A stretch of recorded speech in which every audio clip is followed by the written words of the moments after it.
Depuis un mois, tout le monde parle de GPT 5.2 et Gemini 3 Pro. Mais personne ne se pose la seule vraie question qui compte. Laquelle des deux te fait vraiment gagner de l'argent dans ton business? Parce que spoiler, la plus intelligente sur le papier n'est pas forcément la plus rentable dans la vraie vie. Aujourd'hui, on va tester ça concrètement et sans bullshit. Je vais comparer GPT 5.2 et Gemini 3 Pro comme un entrepreneur et pas comme un chercheur. Et cela avec des cas réels, raisonnement, fiabilité, image et surtout automatisation avec N8N. Et reste bien jusqu'à la fin parce que je vais leur demander de créer un workflow N8N tout seul. Et là, tu vas voir un truc très sérieux. GPT-5 vient tout juste de sortir, annoncé par Sam Altman comme une énorme avancée. On parle de performance supérieure à une majorité de professionnels humains sur certains tests. De l'autre côté, Gemini 3 Pro, développé par Google, présenté comme un monstre en mathématiques, en logique et en code. Mais entre la théorie et la réalité business, il y a souvent un monde. Premier point que personne ne regarde correctement, c'est le prix. Gemini 3 Pro est globalement moins cher, surtout sur les offres haut de gamme. GPT 5.2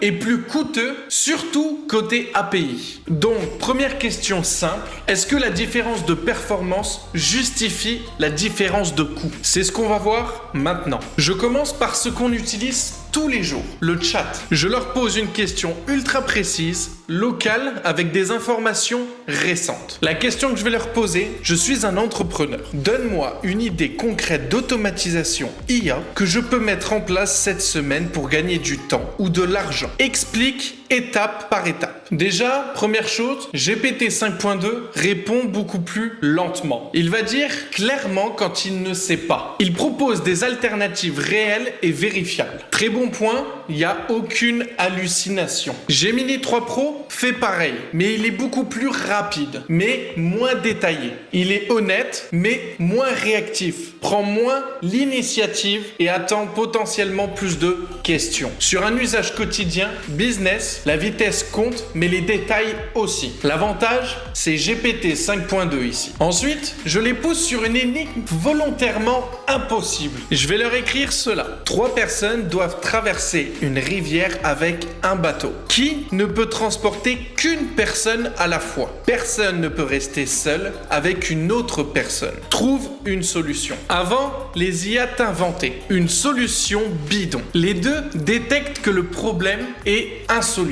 Les deux expliquent pourquoi. Mais cette fois-ci, Gemini 3 Pro arrive plus vite, mais structure moins que GPT 5.2. Niveau raisonnement pur, le match est serré. Mais GPT 5.2 prend un léger avantage concernant le détail. Troisième test, là on rentre dans un vrai cas business. Je leur donne un énorme document, plusieurs centaines de pages, sans rag, sans tri. Et je pose des questions précises et je mesure l'exactitude. Résume-moi les points clés de ce document rapport public sur l'emploi des jeunes, et dis-moi les risques importants pour un entrepreneur. Résultat, le score est quasiment identique. Très peu d'erreurs. Excellente compréhension globale, mais GPT 5.2 détaille beaucoup plus le document que Gemini 3 Pro. Conclusion claire, pour créer un chatbot d'entreprise, les deux font largement le job. Mais pour plus de détails, GPT 5.2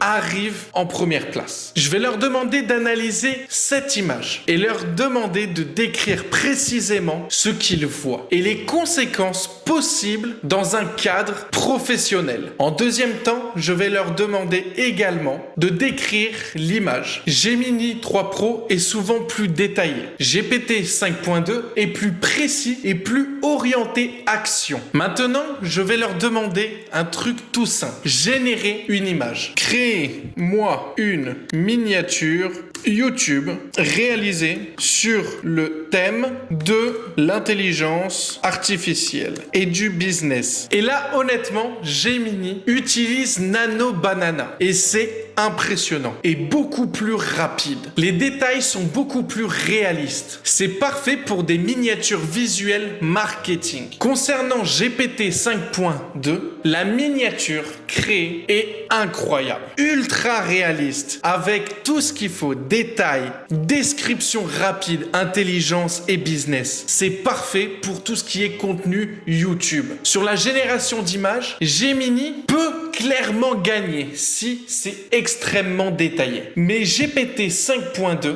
avec moins de détails, a su me générer une image beaucoup plus parfaite concernant les miniatures YouTube. Maintenant, on va faire le dernier test. Et c'est le test qui m'intéresse le plus. Je demande à chaque IA, créez-moi un workflow N8N qui génère automatiquement des articles SEO, sans trop d'instructions, sans documentation complète. Résultat, Gemini a une structure basique, a potentiellement énormément d'erreurs de nœuds et manque quand même énormément de choses. Le workflow n'est pas vraiment utilisable tel quel. Résultat, GPT 5.2 a une chaîne complète, une structure parfaite et beaucoup plus détaillée, une logique cohérente et également une récupération de données et surtout une facilité d'explication car il détaille réellement toutes les étapes à suivre. Mon avis personnel, si je devais utiliser tout simplement ce workflow pour mon business, je choisirais celui de GPT 5.2 parce que j'ai juste tout simplement à lui demander de me le créer en dossier et à l'exporter. Il est beaucoup plus détaillé, mieux structuré et plus facile même si tu es débutant. Donc clairement, le workflow de GPT 5.2 peut fonctionner en production après quelques ajustements. Mais sache que ce n'est pas le meilleur. Et là, on touche le futur des IA qui créent des agents IA, des workflows auto-construits, moins de code manuel et plus de stratégie. Sur l'automatisation et N8N, GPT 5.2 gagne largement. Donc conclusion, verdict honnête. Image, Gemini 3.2 car il utilise Nano Banana. Mais si on le détaille pas assez, GPT 5.2 sera beaucoup plus performant. Niveau prix, Gemini 3 Pro coûte beaucoup moins cher. Niveau chat, logique, automatisation, détail, GPT 5.2 est largement au-dessus. Concernant la création d'agents IA et de workflow, GPT 5.2 gagne encore. Mon conseil, teste les deux et choisis lequel tu préfères selon ton usage réel et pas la hype des réseaux. L'intelligence artificielle n'est plus un gadget, c'est un levier concurrentiel. Si tu veux apprendre à utiliser l'IA pour gagner du temps, automatiser et scaler ton business, abonne-toi à la chaîne, like la vidéo et rejoins mes autres plateformes. Tous les liens sont en description. À très vite.